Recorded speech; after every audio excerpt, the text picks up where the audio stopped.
Okey, kita kembali ke siri 3, tapi kita masih di bawah topik 3.2, iaitu sistem peredaran darah.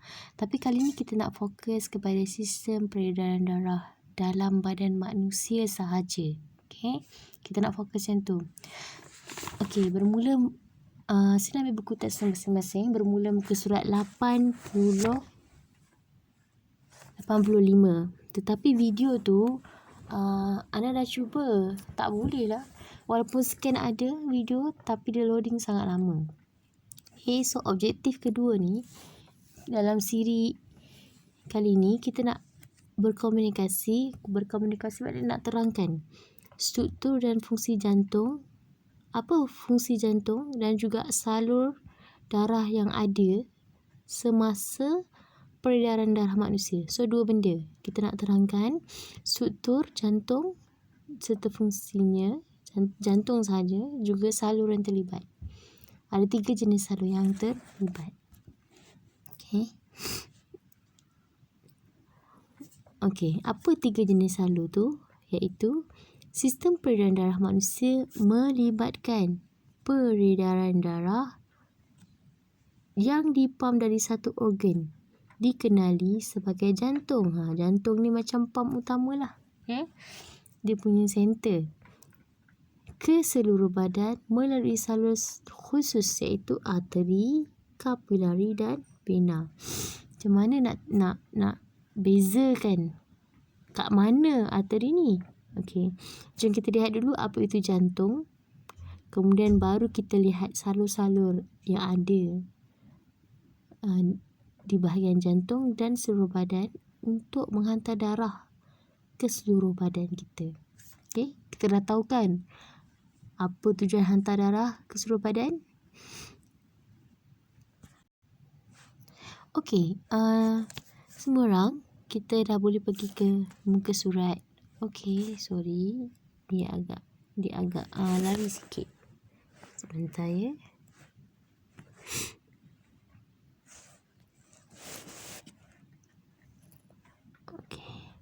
Okey, semua orang. Kita pergi ke muka surat 86. Okey. Okey, sekarang kamu gunakan telefon kamu untuk tengok scan AR, scan pada muka surat 86. Okey, cuba scan. Akan ada keluar jantung kan? Okey, kat situ ada info. Kamu tekan info tu. So, kamu akan lihat ada struktur-struktur jantung. Okey, pause dulu video ni untuk kamu tengok jantung tu. Okey, sambil kamu tengok tu, Ana nak Allah. Okey, sorry, this slide quite not easy to handle. Okey, sambil tengok tu, kita nak tengok pasal jantung. Okey, struktur dan fungsi jantung. Okey, struktur jantung ada 4 bahagian. Macam tadi siri 2 kita dah tengok. Jantung manusia mempunyai 4 ruang, iaitu 2 atrium dan 2 ventricle. Okey, 2 atrium dan 2 ventricle. Apa dia? Tu di sini. Okey, atrium bahagian atas jantung, ventricle bahagian bawah jantung. Kalau melihat ni kita panggil atrium sebelah kanan dan ventricle kanan. Ni bahagian kanan.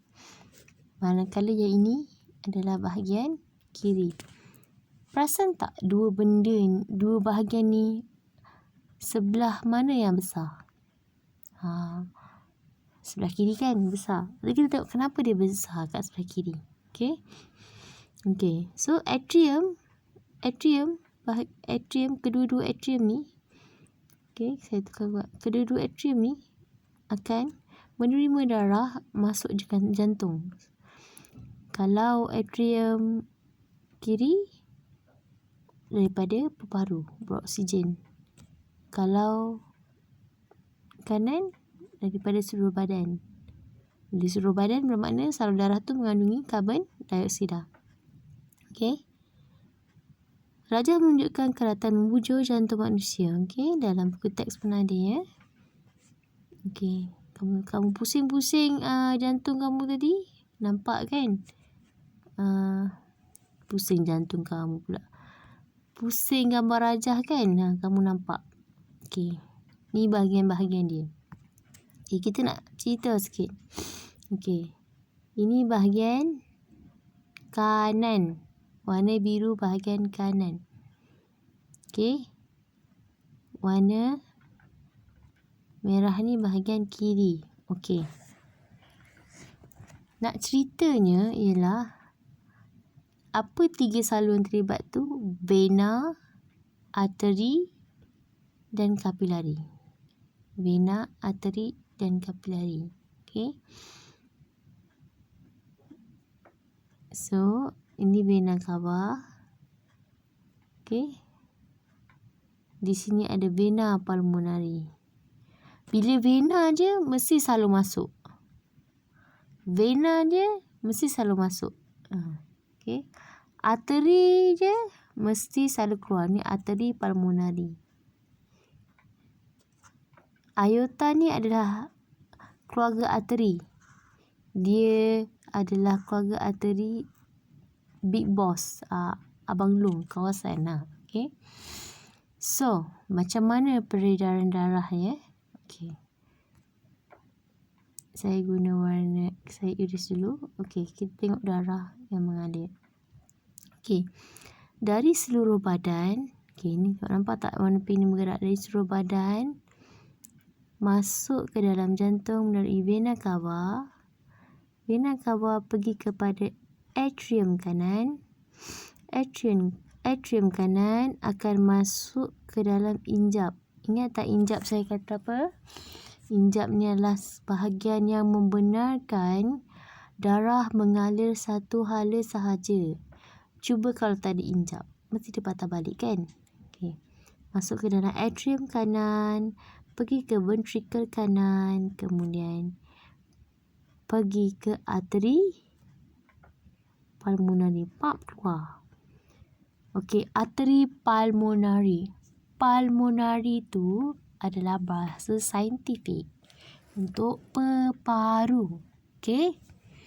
Arteri selalu keluar. Jadi arteri pulmonari pergi ke peparu. Dia buat apa ya pergi peparu? Dia sesaja ke? Tak, dia bukan sesaja. Sebab dekat peparu tu ada alveolus. Ingat, alveolus tempat apa?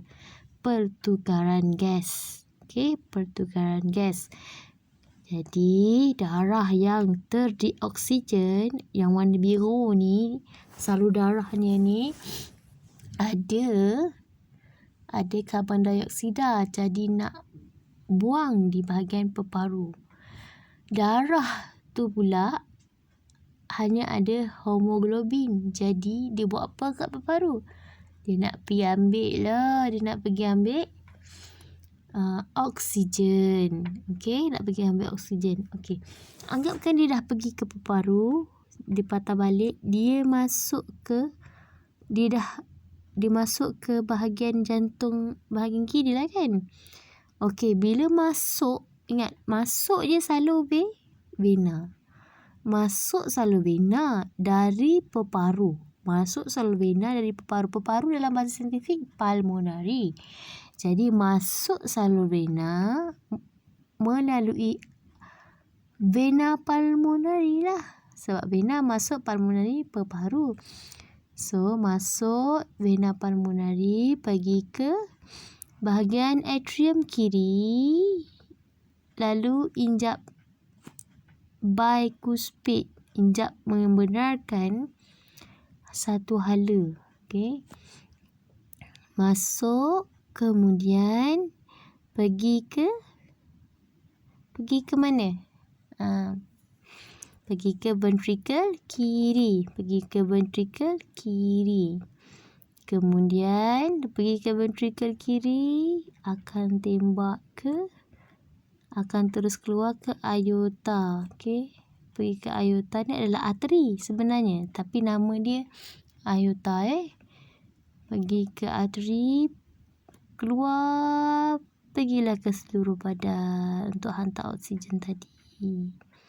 Okey, dan begitulah akhirnya. Sekarang kita buat round 2 pula.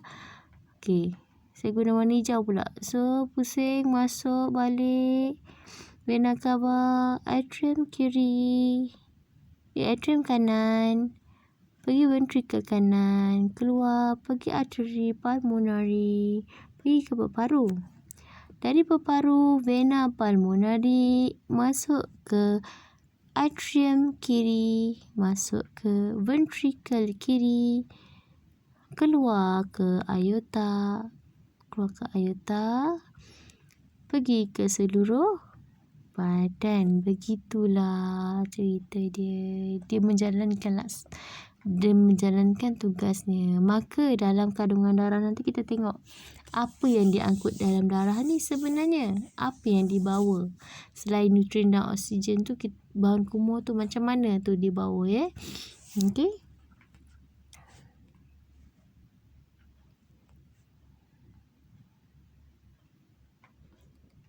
Okey, ini kamu boleh dapati dalam buku teks kamu ya.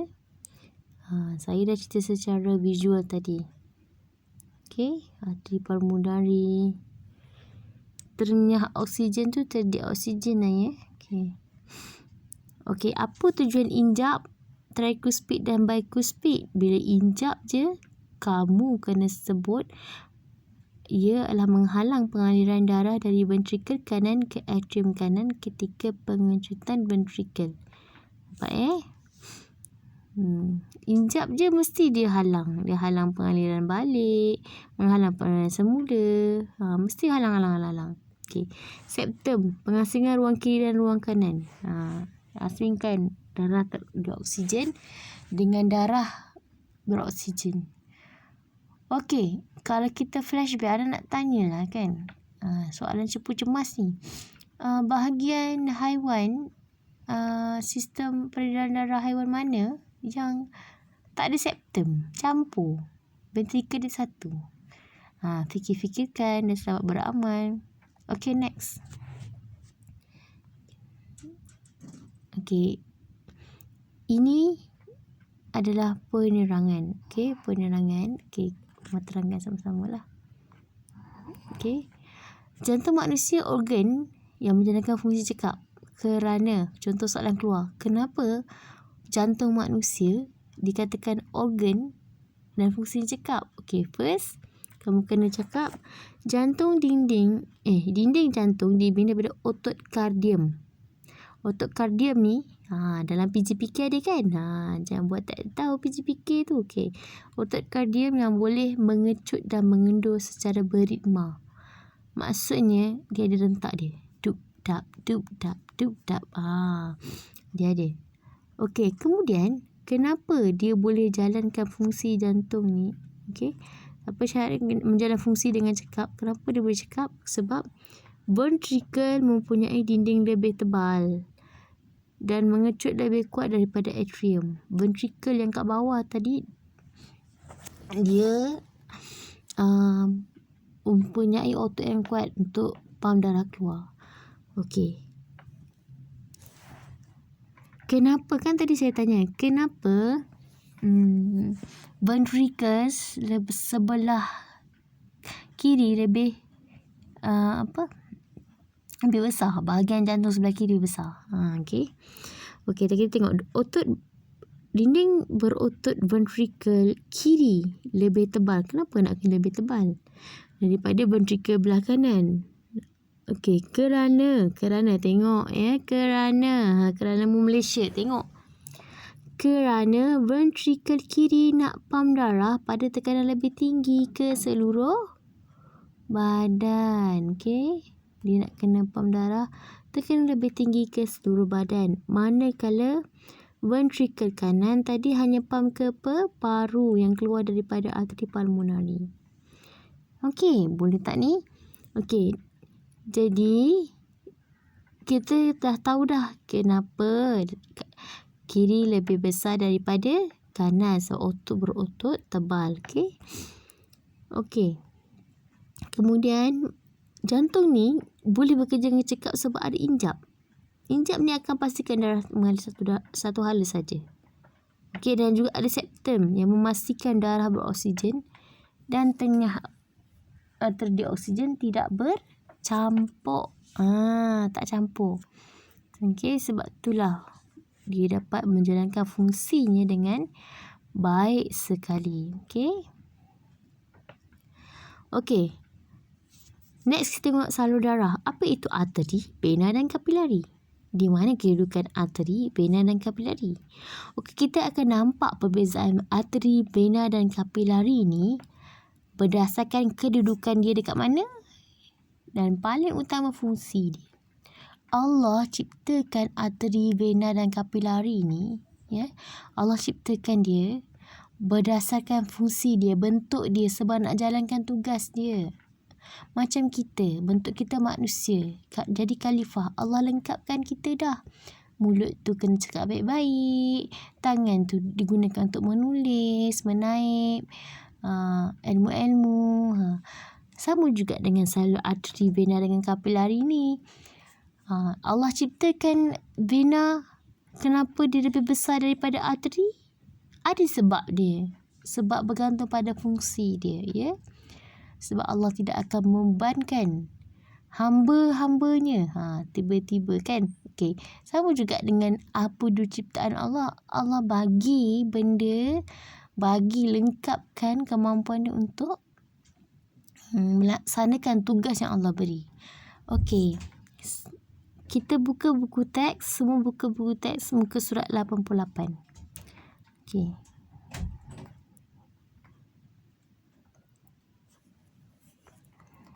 Okey, tadi kita dah tengok bahagian salur kan.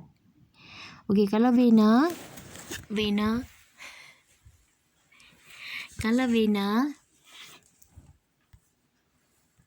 dari segi fungsinya membawa darah ke jantung. Okey, maknanya yang masuk jantung. Kalau kapilari menghubungkan arteri dan vena. Okey, kapilari ni yang kecil. Okey, kemudian membenarkan pertukaran bahan antara darah dengan sel badan. Resapan. Salur yang kecil-kecil yang selalu kamu nampak tu. Yang kecil-kecil jaringan-jaringan kapilari tu kapilari darah. Okey. Sifatnya setebal satu sel sebab untuk memudahkan proses resapan. Manakala arteri pula, tadi kalau kamu perasan, tadi saya terangkan, arteri dia punya fungsi adalah nak pam darah tu, pam darah kuat kan. Arteri pulmonari pam darah ke peparu. Vena aorta, vena pula. Okey, aorta adalah keluarga arteri, pam darah keluar ke seluruh badan. Sebab tu saya kata tadi aorta tu adalah adik-beradik kepada arteri, cuma dia big boss. So nama dia lain sikit. So membawa darah keluar dari jantung. Jadi sifat dia Allah ciptakan berotot. Okey, berotot. Okey, kita cerita pula. Apa itu lumen? Okey, lumen ni apa? Lumen ni yang tengah-tengah ni. Nampak yang saya lumen ni. Okey. Okey, ni lumen. Okey, lumen vena kenapa Allah jadikan besar? Tengok fungsi dia. Okey, sebab nak bawa darah masuk ke dalam jantung. Bayangkan kalau dia kecil. Jantung laju tak? Masuk jantung pula. Darah masuk laju tak dalam jantung? Laju. Kalau besar, darah akan masuk slow and steady saja. Tapi arteri sebabkan tugasnya adalah nak pam darah, nak bawa aliran darah pergi ke peparu dan seluruh badan, kecil je. Sebab memerlukan tekanan lebih tinggi sedikit. Okey.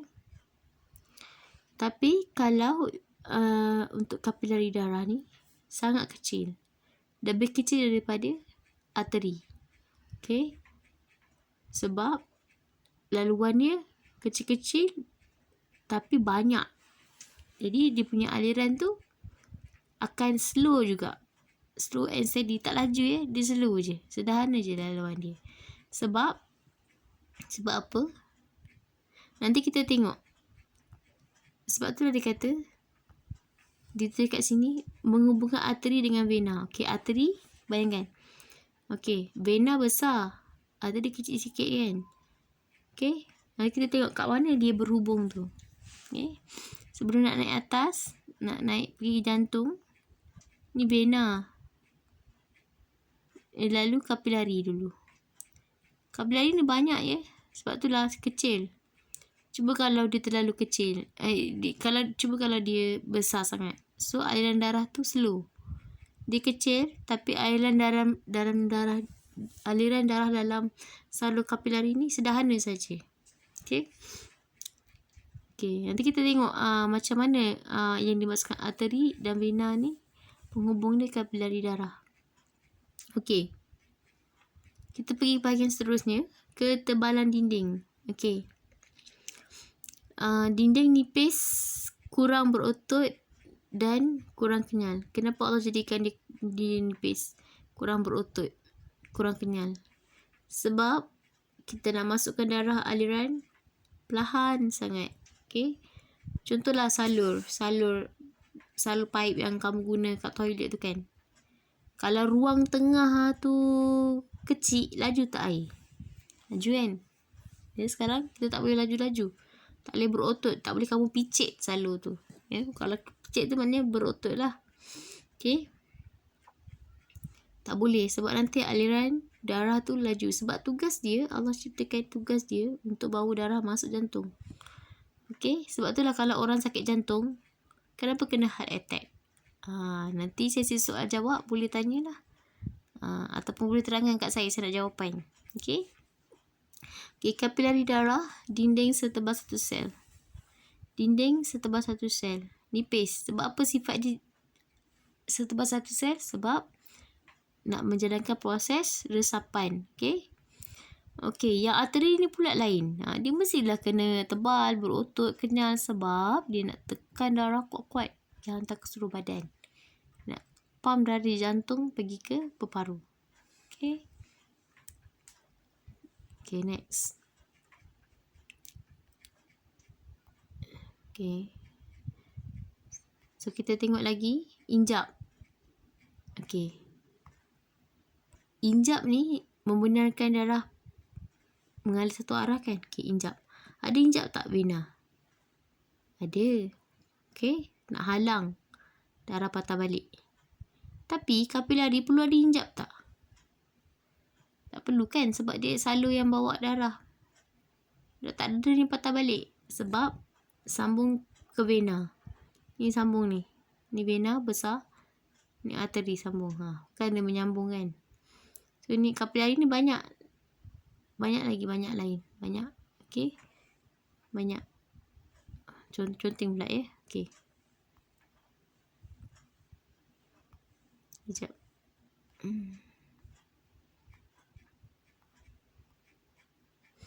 Okay. Untuk arteri pun tak ada tak ada injap. Tak perlu injap sebab dia dah kecil kan. Dia dah kecil dah ada laju. Tapi kalau darah yang sebelah ni perlukan injap. Okay. Sebab darah mengalir slow. Okay. Aliran darah perlahan di bawah tekanan sangat rendah. Okay, sangat rendah. Okay, aliran arteri pula cepatlah dan sangat tinggi sebab selalu kecil. Tapi tadi kapilari darah dia paling kecil kan lumennya. Jangan kamu ingat dia laju pula. Sebab kapilari darah ni dia punya jaringan banyak. Nanti saya tunjuk kat mana. Okay, sangat perlahan di bawah tekanan sangat rendah. Ya, sebab dalam kapilari darah ni akan lalu sel-sel dan berlaku proses resapan. Okay. Nanti kita tengok. Okay. Okay, next. Jenis darah yang diangkut. Okay, vena. Jenis darah yang diangkut. Darah terdeoksigens. Okay, untuk vena. Ni vena. Okay, untuk vena. Darah terdeoksigen. Okay, kurang oksigen. Okay. Yang ada karbon dioksida. semua vena mengangkut darah terdioksigen atau ternyah oksigen. Okey, ikut buku teks kamu. Terdioksigen akan angkat darah terdioksigen kecuali vena pulmonari. Vena pulmonari daripada mana tadi? Daripada paru. Sebab dari paru dah berlaku pertukaran gas. Okey. Kita tengok pula arteri dulu. Okey. Kalau vena mengangkut darah terdioksigen. Perkataan terdioksigen sebab buku teks guna terdioksigen. Darah kurang oksigen kecuali vena pulmonari. Senang je. Arteri, semua arteri angkut darah beroksigen. Darah beroksigen. Okey. Ke seluruh badan. Kecuali arteri pulmonari. Ingat, terbalik. Bila arteri pulmonari angkat darah terdioksigen, beroksigen. Okey, arteri pulmonari angkat darah terdioksigen. Maka adik-beradik yang lain angkat darah beroksigen. Okey. So, senang cerita, vena angkut darah terdioksigen. Semua vena dalam badan kita ni angkut darah terdioksigen. Kecuali vena pulmonari. Semua salur arteri dalam badan kita ni mengangkut darah beroksigen. Kecuali arteri pulmonari. Tadi kita tengok. Okey. Seterusnya, kalau kapilari darah pula lain. Sebab dekat situ berlaku pertukaran gas kan? Jadi, kapilari tu boleh jadi beroksigen, boleh jadi terdioksigen. Okay, nanti kita tengok lebih jelas lagi dengan gambaran. Ni. Ini yang Ana nak cerita ni. Okey. Ni kapilari. Tisu-tisu badan kat sini tau. Okey. Ini salur apa tadi? Aorta kan? Arteri. Ini salur vena. Kapilari menghubungkan salur vena dengan arteri. Okey, soalan tadi. Kenapa aliran darah dalam kapilari darah sangat perlahan? Tu yang saya kata tadi. Arteri ni dah laju. Aorta ni dah laju. Masuk kepada banyak jaringan. So, dia akan jadi sangat perlahan lah. Laju tekanan pergi ke banyak cabang. Kalau kamu nak buat eksperimen, nampak kelajuan tu, kamu pasang salur banyak-banyak macam ni. Lepas kamu tembak kuat-kuat tapi dibahagi dengan banyak sekali, maka aliran tu akan jadi sangat perlahan. Okey. Kemudian, tak perlu pun injap. Okey. Dan nampak kapilari boleh bawa darah beroksigen dan darah terdioksigen. Okey. Masuk ke dalam jantung. Okey, kita ulang balik aliran tadi. Ulang dengan warna hijau. Okey, sekali lagi. Darah daripada, untuk dari atas. Ni daripada peparu pergi ke jantung melalui vena pulmonari. Vena selalu masuk. Pulmonari dari peparu. Pergi jantung, atrium sebelah kiri. Pergi ventricle kiri. Keluar ke aorta adalah keluarga arteri. Keluar laju ni. Arteri mesti salur yang umumnya kecil, berotot. Okey, so tembak pergi ke semua